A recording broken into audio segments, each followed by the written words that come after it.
तो है एवरीवन, स्वागत है आप सभी का एक बार फिर से आपके अपने इस बेहतरीन यूट्यूब चैनल संध्या क्लासेस पे। तो जैसा कि आप सभी को पता है कि कल आपका RSCIT एग्ज़ाम होने वाला है। तो सबसे पहले तो आप सभी को बेस्ट ऑफ लक।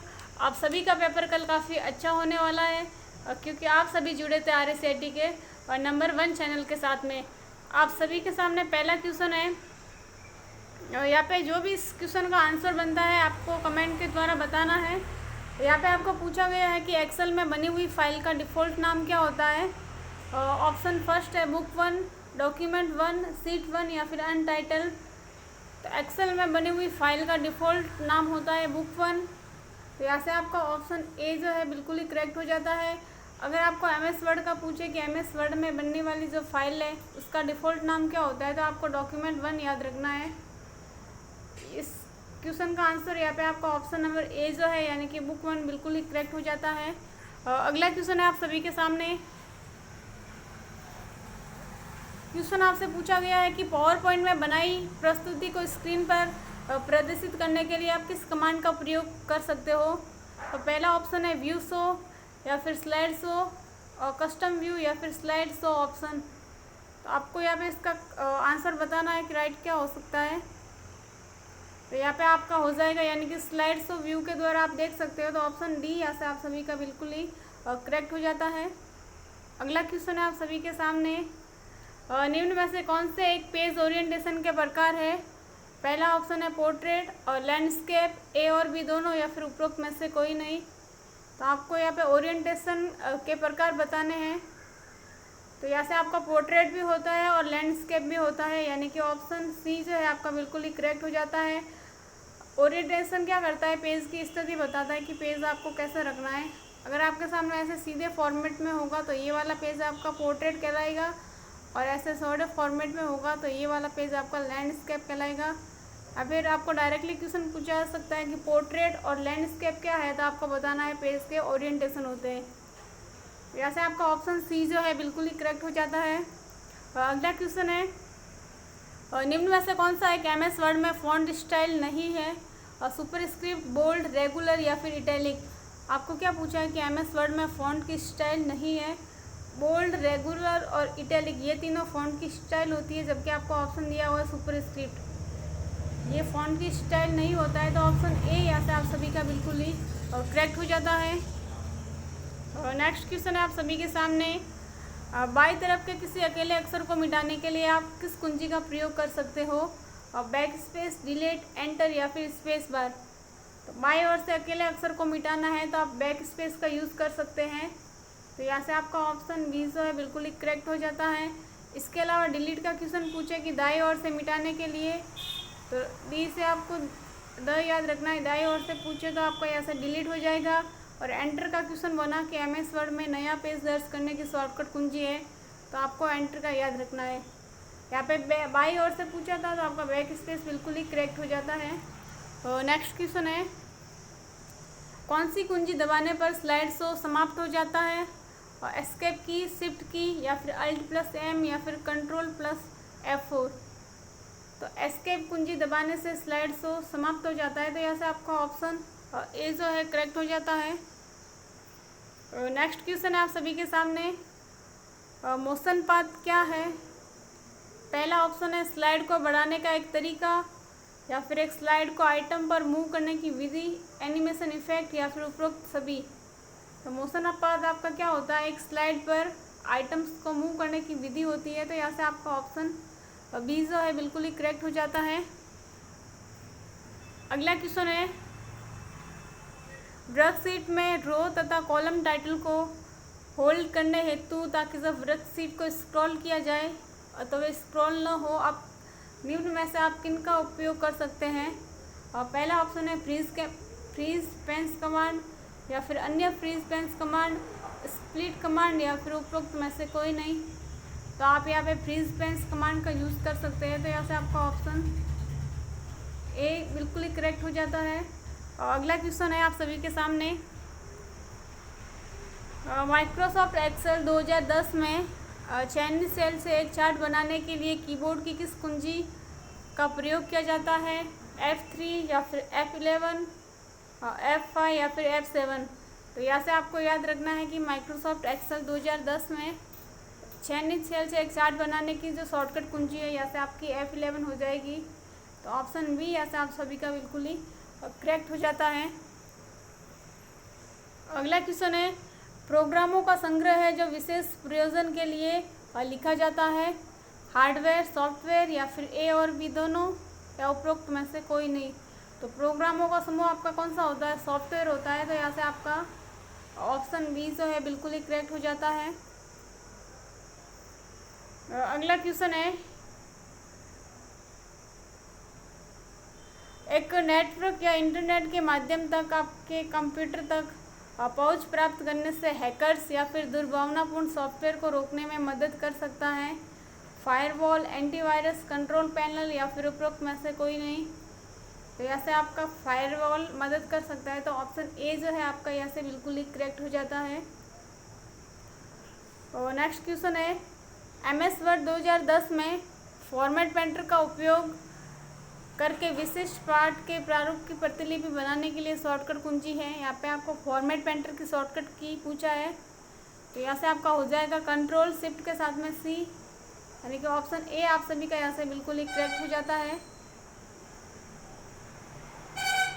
तो नेक्स्ट क्वेश्चन है, EPDS प्रणाली के संदर्भ में MSP का पूरा नाम। यहाँ से हर बार आपका क्वेश्चन आता है। तो सबसे पहले तो आपको EPDS प्रणाली का पूरा नाम पूछे तो आपको याद रखना है इलेक्ट्रॉनिक पब्लिक डिस्ट्रीब्यूशन सिस्टम।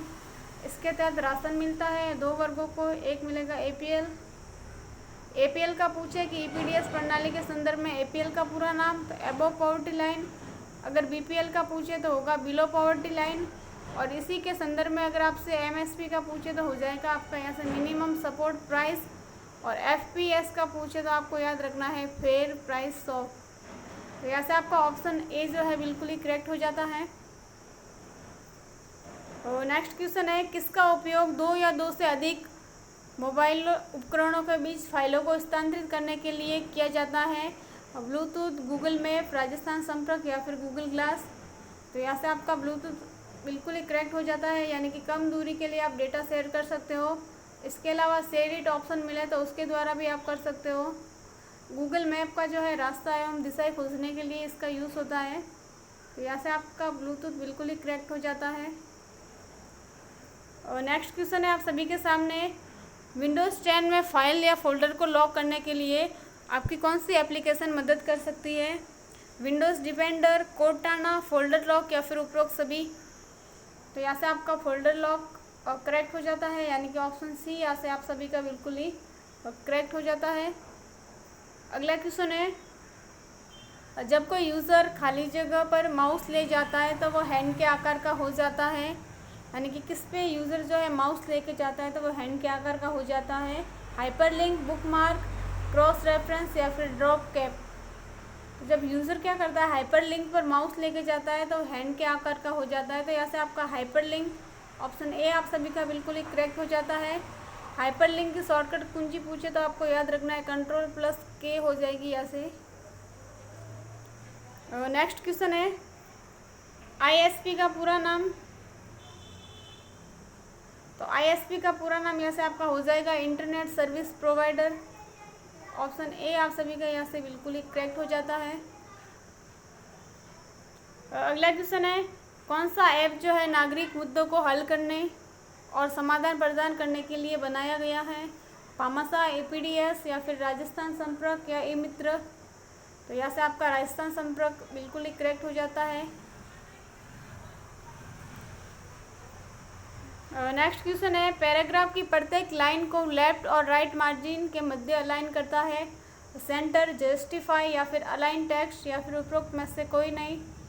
तो यहाँ पे आपको क्या पूछा है कि पैराग्राफ की प्रत्येक लाइन को लेफ्ट और राइट मार्जिन के मध्य अलाइन कौन करता है? तो यहाँ से आपका जस्टिफाई हो जाएगा। जस्टिफाई की शॉर्टकट कुंजी पूछे तो आपको याद रखनी है Ctrl+J हो जाएगी। तो नेक्स्ट क्वेश्चन है, UPI का पूरा नाम? यूनिफाइड पेमेंट इंटरफेस या फिर यूनिवर्सल पेमेंट इंटरफेस या यूनिफॉर्म पेमेंट इंटरफेस या फिर उपरोक्त सभी। तो यहाँ से UPI का पूरा नाम हो जाएगा unified payment interface. Option A आप सभी का यहाँ से बिल्कुल ही करेक्ट हो जाता है।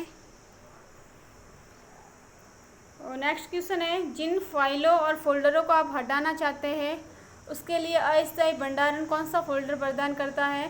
कैलकुलेटर, डस्टबिन, रिसाइकल बिन या फिर न्यू फोल्डर? तो जिन फाइलों और फोल्डरों को आप हटाना चाहते हैं उसके लिए आपका अस्थायी भंडारण रिसाइकल बिन प्रदान करता है। तो यहाँ से आपका ऑप्शन सी जो है बिल्कुल ही करेक्ट हो जाता है। अगला है, निम्न में से एंटीवायरस का उदाहरण नहीं है? Norton, Netscape Navigator, Quick Heal या फिर कैस्परकी? तो यहाँ से आपका नेटस्केप नेविगेटर हो जाएगा, यानी कि ये जो आपका वेब ब्राउज़र का उदाहरण है। बाकी जो तीनों ऑप्शन है ये एंटीवायरस के एग्जाम्पल है। तो यहाँ से आपका ऑप्शन बी जो है बिल्कुल ही करेक्ट हो जाता है, यानी कि नेटस्केप पूछे आपको तो ये वेब ब्राउज़र का एग्जाम्पल है। अगला क्वेश्चन है, डाटा पॉइंट की वास्तविक वैल्यू क्या कहलाती है? ग्रिड लाइन, डाटा लेबल्स या फिर वैल्यू एक्सिस या डाटा सीरीज? डाटा पॉइंट की वास्तविक वैल्यू यहाँ से आपका हो जाएगा, यानी कि डेटा लेबल्स कहलाती है। ऑप्शन बी यहाँ से आप सभी का बिल्कुल ही करेक्ट हो जाता है।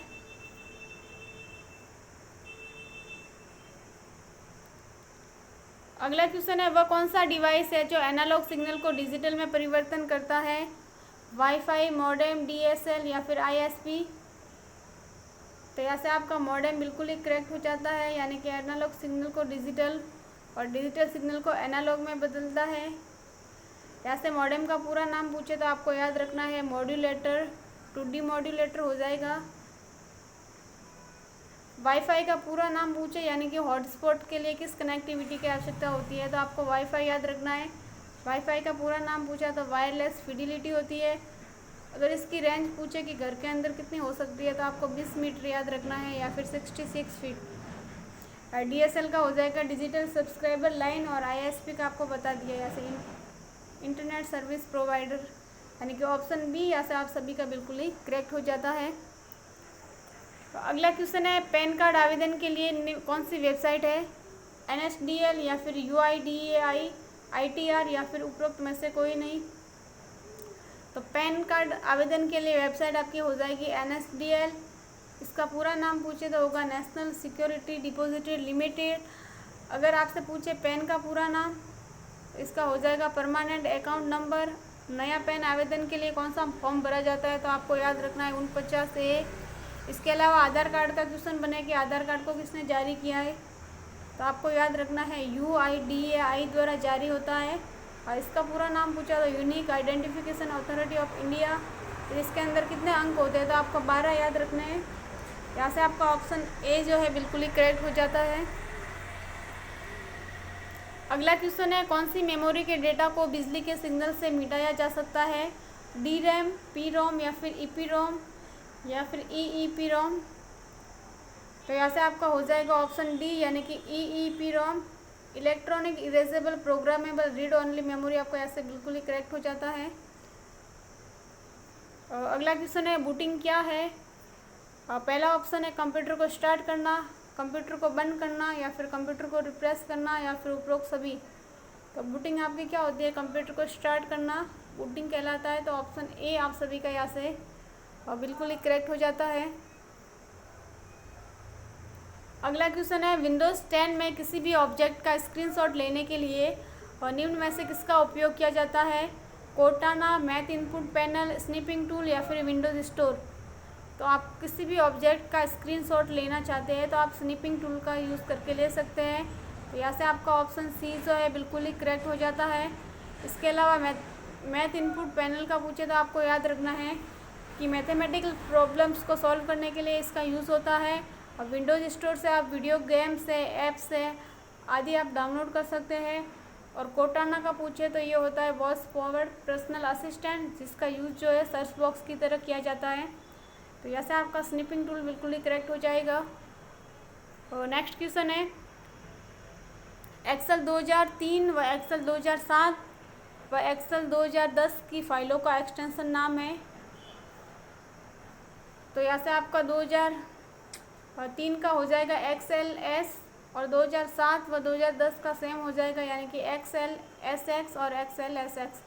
ऑप्शन बी यहाँ से आप सभी का बिल्कुल ही करेक्ट हो जाता है। नेक्स्ट क्वेश्चन है, यहाँ पे आपको पूछा गया है कि MS पावर पॉइंट में डुप्लीकेट स्लाइड इंसर्ट करने की शॉर्टकट कुंजी है। डुप्लीकेट स्लाइड की शॉर्टकट कुंजी पूछे तो आपको याद रखना है, पहला ऑप्शन है Ctrl+D, Ctrl+N या फिर Ctrl+M या फिर उपरोक्त में से कोई नहीं। अगर डुप्लीकेट स्लाइड पूछे तो Ctrl+D याद रखना है, और न्यू स्लाइड पूछे तो आपको Ctrl+M याद रखना है यहाँ से। तो यहाँ से आपका ऑप्शन डुप्लीकेट पूछा था, तो यहाँ से ऑप्शन ए जो है बिल्कुल ही करेक्ट हो जाएगा, यानी कि डुप्लीकेट स्लाइड इंसर्ट करने की शॉर्टकट कुंजी हो जाएगी Ctrl+D। तो नेक्स्ट क्वेश्चन है आप सभी के सामने, सूचना सुरक्षा प्रबंध प्रणाली के लिए निम्न में से कौन सी ISO मानक है। तो यहाँ से आपका हो जाएगा ISO 27001, यानी कि ऑप्शन डी यहाँ से आप सभी का बिल्कुल ही करेक्ट हो जाता है। नेक्स्ट क्वेश्चन है, विंडोज़ 10 में ब्राइटनेस, स्पीकर वॉल्यूम, बैटरी स्थिति और वायरलेस नेटवर्क, स्क्रीन रेजुलेशन आदि के लिए किस ऑप्शन का प्रयोग किया जाता है। तो इन सभी का आपको प्रयोग करने के लिए आप विंडोज़ मोबिलिटी सेंटर का यूज़ कर सकते हैं। तो यहाँ से आपका ऑप्शन सी जो है बिल्कुल ही करेक्ट हो जाता है। अगला क्वेश्चन है, विंडोज़ 10 में वेब ब्राउज़र के रूप में किसका उपयोग किया जाता है। तो विंडोज़ 10 में इंटरनेट एक्सप्लोरर की जगह जो है माइक्रोसॉफ्ट एज को रिप्लेस किया गया है। तो यहाँ से आपका ऑप्शन